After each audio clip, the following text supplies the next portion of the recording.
To Malawi now, where the government has banned the sale of food in primary and secondary schools as it continues to battle one of the worst cholera outbreaks in years. The ban came into effect ahead of the new school year, which began on Monday. The Health and Education Ministries are urging parents to pack homemade food for students. Universities and colleges are urged to ensure food vendors and suppliers adhere to the standard operating procedures issued by the Health Ministry. Malawi has recorded 117 cholera-related deaths and over 4,000 cases since the first cases were reported in March. For more on this, we spoke to Sugzo Chitete, a journalist in Malawi. This is what he had to say.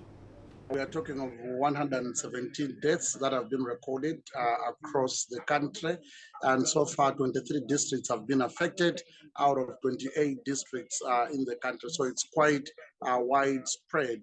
As of last week, we only had 22 districts, so there's one more district added to the number of those that have been hit by cholera, and we have over 3,500 cases. So if you look at the school setup, I think that's where you find a huge population of people. You're talking of school-going children in primary school, as well as secondary school. So there is a large number of people at one place, and the government has put this ban because they want to control the spread of cholera. You're talking of children ages between 7, 6, up to around 14, 15, and there are quite many in number. So if you go to a primary school, a typical one, you'd find more than 100 learners in one class, and probably over 1,000 at one school.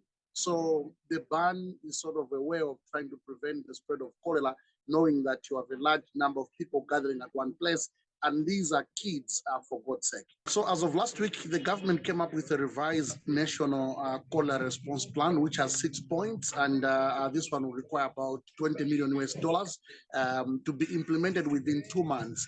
So in this one, they want to promote sanitation.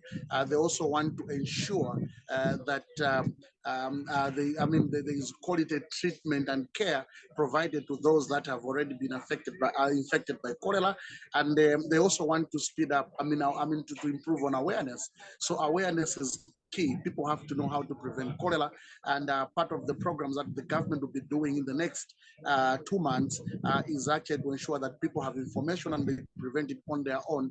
On top of that, they want to equip the public health care system with necessary equipment, materials, so that they should be able to treat as well as prevent the spread of cholera.